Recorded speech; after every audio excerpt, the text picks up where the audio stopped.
اللہ کے بندے کچھ ایمان کے قریب آ گئے ہیں، ان کی سب سے بڑی دلیل یہ ہے کہ آخر اس ایمان کے ساتھ یہ تم نے دوسری چیز، یہ طاغوت کے کفر اور ان کو کافر کہنے کا یہ طریقہ،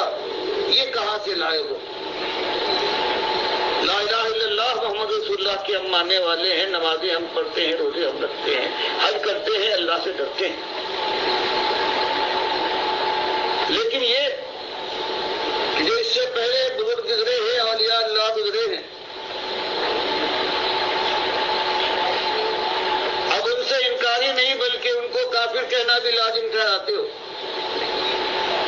تو ان سے یہ کہنا ہے کہ بات ایک جگہ یہ پورے قرآن نے اور حدیث نے بات صاف کر دی ہے، اور یہ بات بھی صاف کر دی ہے کہ کسی ولی، کسی نبی، یہاں تک کہ آخری نبی صلی اللہ علیہ وسلم کی اگر پوجا اور عبادت ہو تو یہ طاغوت کی بندگی ہے، طاغوت کی پوجا ہے، لیکن جو اس کے خلاف تھے اپنی زندگی میں، اس کے خلاف انہوں نے جنگ کی ہے، وہ اس سے بری ہیں، اور جو جہنم میں جانے والے وہ ہیں کہ جنہوں نے دنیا میں اپنی زندگی میں اپنی پوجا کی طرف دنیا کو مائل کیا ہے، ان کے لیے فرمایا ہے وہ ہوں گے اپنے ان پوجا کرنے والوں کے ساتھ۔ تو فرمایا اصلی مسئلہ یہ ہے کہ قوم کا اور اکثریت کا اگر ایک مزاج ہے اور وہ اللہ کے علاوہ دوسروں کی بندگی کرتی ہے، اور صرف بندگی کے معنی صرف یہی نہیں ہے کہ ان کے سامنے سجدہ کرے، بلکہ کسی مسئلے کے اندر اگر اللہ اور اس کے رسول صلی اللہ علیہ وسلم کی بات کچھ کہتی ہے، اس کو معلوم بھی ہے، تو وہ بات مانے ان کی کہ جنہوں نے اس کے خلاف بات کہی ہے ان کی بات کو ترجیح دے، تو یہ بھی بندگی ہے طاغوت کی، جیسے سورہ نساء میں آئے گا آپ کے سامنے۔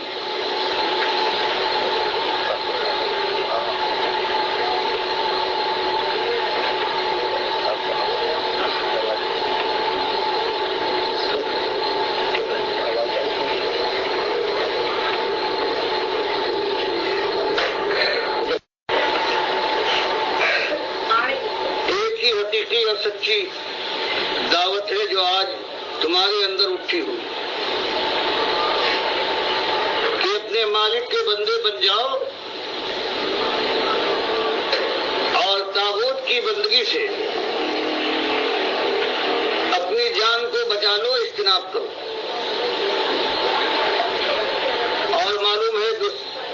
زمانے میں فرشتوں کی پوجا ہوتی تھی،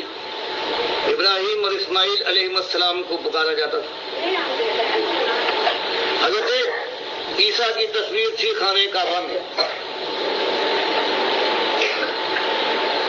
تو ان کی بندگیوں سے بے اجتناب کرنے کو کہا گیا ہے، لیکن جو میں نے آپ کے سامنے بات رکھی ہے کہ بندگی اللہ کے علاوہ کسی کی ہو وہ طاغوت کی بندگی ہے، لیکن جنہوں نے دنیا میں اللہ کی طرف بلایا تھا وہ طاغوت نہیں ہے، چاہے ان کو پوجا جائے، جیسے آج اللہ کے نبی صلی اللہ علیہ وسلم کو پکارا جاتا ہے، علی رضی اللہ تعالیٰ عنہ کی دعائی دی جاتی ہے۔ فرمایا جو آیا ہے اس نے ایک ہی مسئلہ بیان کیا ہے کہ اللہ کے بندو اللہ کی بندگی کرو، اور آج جن کی بندگی اور پوجا ہو رہی ہے تمہارے معاشرے کے اندر اس سے اجتناب کرو۔ فرمایا یہی اصلی دعوت ہے۔ پھر یہ ہوا ہے فَمِنْهُمْ مَنْ هَدَى اللَّهُ،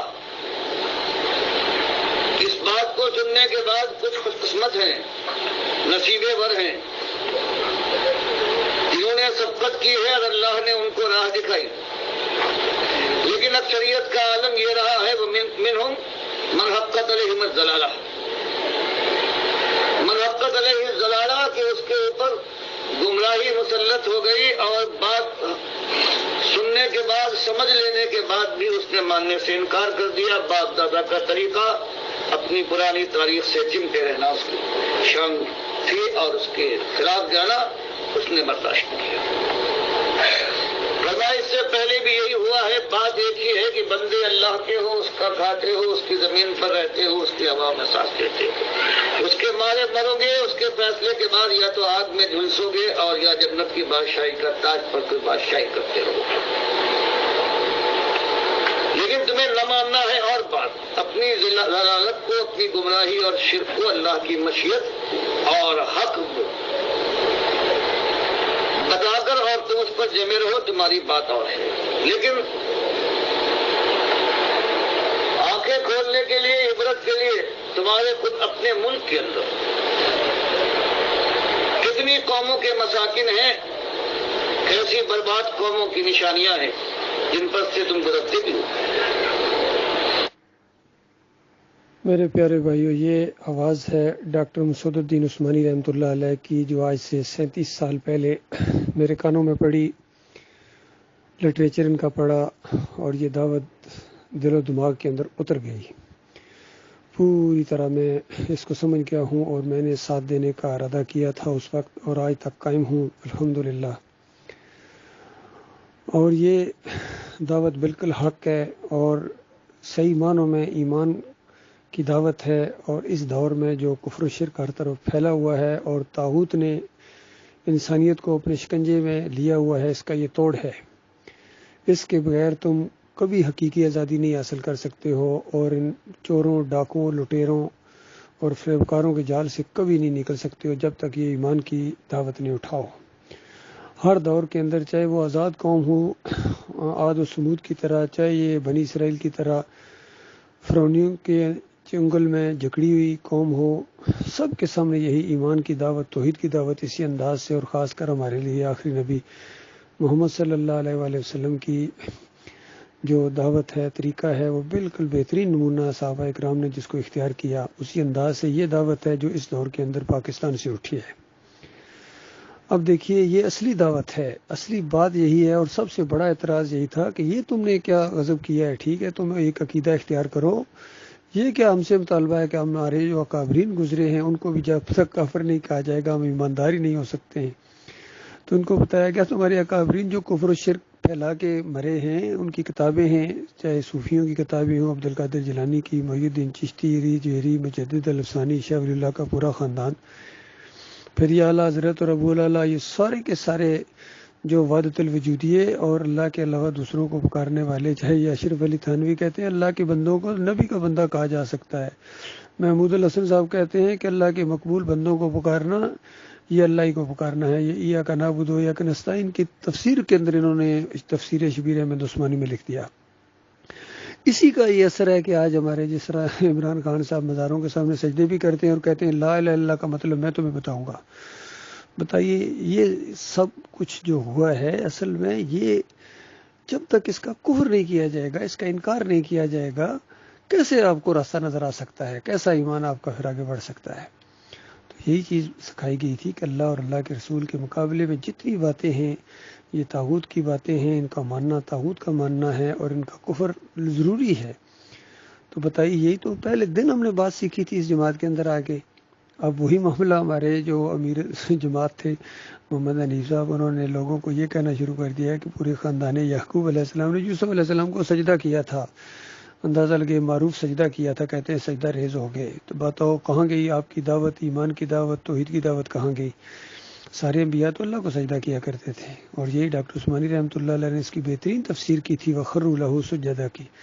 کہ وہ سارا خاندان ان رحمتوں اور برکتوں کی وجہ سے اللہ کے سامنے سجدہ ریز ہو گیا.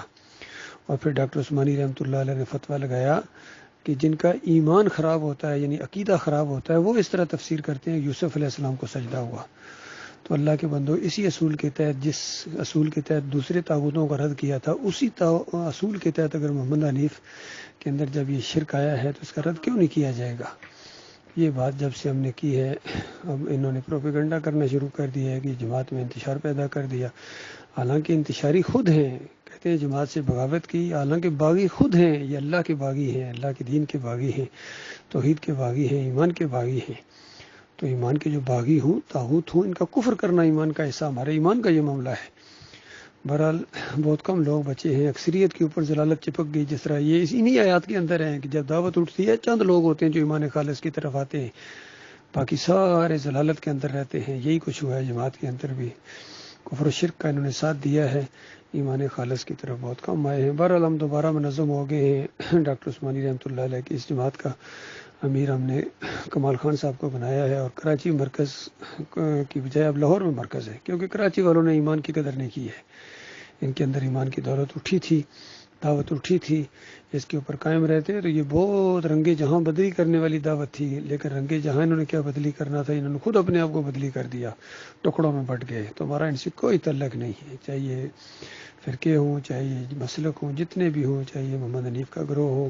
بالکل ہمارا ان سے کوئی تعلق نہیں. ہاں دعوت دیتے رہیں گے ان کو. اللہ تعالیٰ ان کو ایمان کی سمجھ دے، واپس آئیں ایمان خالص کی طرح، ورنہ بہت خوفناک انجام ان کا ہونے والا ہے.